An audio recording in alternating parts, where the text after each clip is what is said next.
All right, at this point, we're really getting near the end of what we're really hoping to accomplish inside of the Odoo debug mode at understanding first the models, how the views fit together, the actions and the menus. But this is going to be our opportunity to actually go in and create a menu, assign the action to it, and then be able to determine the results of the filter based upon that action. So what we're going to do for our example is we have our products here, but what we want to do is create a simple menu for the low-calorie products.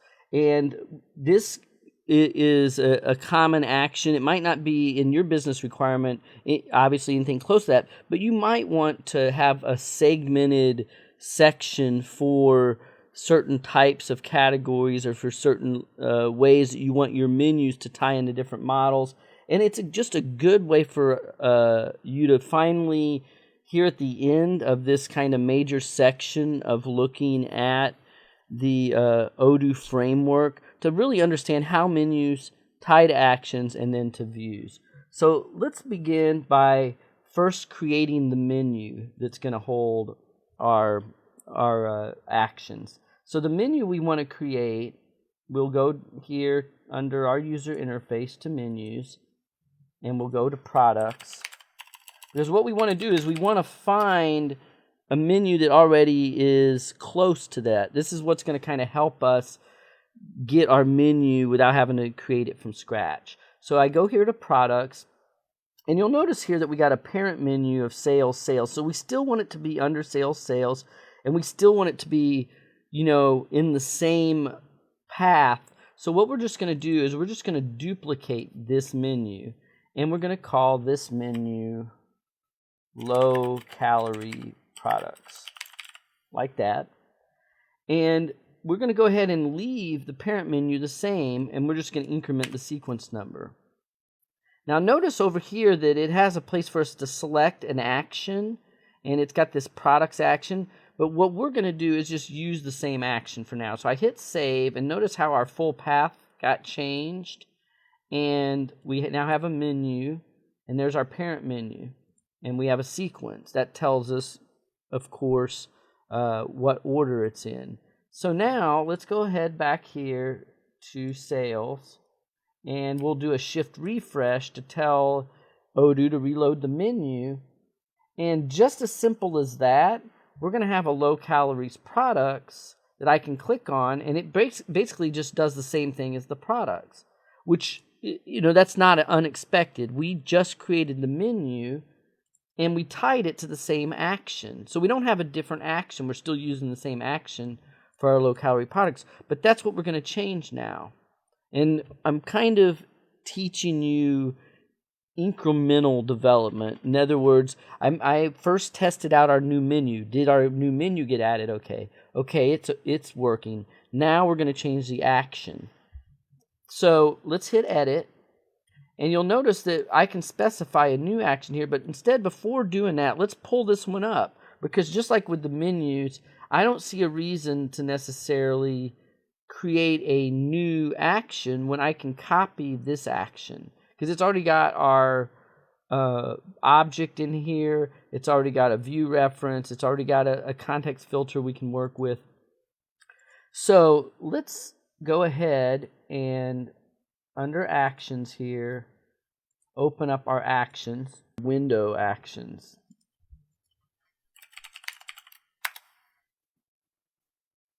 And this one is the one I know that we want because I can see the tree, I can see that we switch these around, I can see the default filter. So there's two of them named products, but this one I can see isn't the one we want because it starts with a Kanban and it's got a different context on it. But this is the one we want to make a copy of. So let's duplicate this one, and we're going to call this low-calorie product. So we're making it so that the action is defined specifically so we can understand it relative to our menu. If we save it right now, it'll basically, still perform like the other filter. But what we want to do is come down here And we can remember that we created that filter called low calorie. And Odoo's framework picks up on this search _default _filter, and then we'll search for any filters that we have that'll match. And that :1, that means set that filter. So let's jump back here to products, and let's shift refresh. And now watch what happens when we click on our low calorie products. Notice our low calorie filter is automatically set, and our model has corresponded to only showing us those records. So you can start to see here that we were quickly able to add this menu in, and then we were able to assign a filter to it to limit what we see here. So this is a good opportunity to do a recap of the Odoo framework from within this debug perspective. If we look at our settings, remember that we found that under database structures, we have our models. And the models are where all of the data is stored. One of the models I do want to talk about a little bit that we don't really have addressed right now in our application is the res.partner model. So if I type in res.partner, res.partner is the main model that is used for all the users in the system, for all the customers in the system, and all of the vendors in the system. And if I click on this, you'll see here that we have, for example, the birth date of the partner. We have the city. We have company ID. We have the country ID, the create dates, their credit limit. And you can see that this is a very long list, and this is just page 1. If I go here, well, actually that was for that particular partner, this particular record. But as you can see, there is a lot of fields in the partner table. And so if someone's a company, this is company gets checked. There's going to be also one that if you install purchasing, it would be for vendors. You can see here, customer is a customer. So every customer can also be a supplier or a vendor, or they can be a company. So this res.partner model is the foundation for anything that you would ever work with customers or with vendors or suppliers. You will find this data, this model being used a lot. Product.template, obviously, for product. Another real common one is sale.order. So we'll look at this model, sale.order. So if you want to look at what goes into a sales order, you got your sale order header here and your sales order line. If I click on this, you'll notice that one of the items that we'll have that ties all this together is this partner ID. Notice that it says here is a customer, and it's a many to one. So this is another aspect of understanding relationships in Odoo of these models, is that the way the sales order gets tied to a particular customer is through this partner ID. And that partner ID is not named by accident. That's associated directly with the res partner table. So if I click this field, notice that this field name is called partner ID, and this is inside of our sales order header, but notice that it's related to res.partner. So this is what ties the customer, the partner ID, to the sales order. And if we go here to sales and we're in debug mode and I click on a sales order, I'll create a header here just for the heck of it. If I mouse over it, notice there, right there is our relationship. I can see right at the top, field partner ID. I can see the object is sale.order that we're working in. So this is our sales order header. And there's our type, many to one. There can be many different customers, but only one of them can be assigned to this sales order. is the way to think of that, this single customer. So I could pick, and there is no customer here because no one's designated as a customer yet. We don't have a customer in here. But as you can see, this is how it ties together. At the very, very bottom of that black box, you'll see relation res.partner. That tells us right there that this field, partner underscore ID, is tied to the relationship res.partner. The underscore ID, that is a requirement. So if you're linking tables, and we'll look at a few more of them here in our models, and understanding these models, let's go back to sale order, that you'll notice that to tie to the company, we have underscore ID, and it's a many to one. Currency underscore ID, many to one. Now, there's other things that are many to minis, and we'll look more at that later, and it's not so important, but you'll notice that here on the project underscore ID, many to one. So this underscore ID is a common syntax for saying that it's going to tie to another table, who the salesperson is for the sales order right here, underscore ID, salesperson. And we know, guess what? This user ID is going to tie to res.users. Res.users is another object. And just so you know, as we get more involved with these advanced models, if I go to res.users, we bring it up here, we can see that it's going to have a tie somewhere in here to the partner, the related partner. So even the users in the system are tied to a partner table. Res.partner. Partner related data of the user. So users are tied to partner IDs. There you can see our passwords, encrypted passwords, the phone number. So this is the user, res.users, but res.users also has a lot of other things tied to it.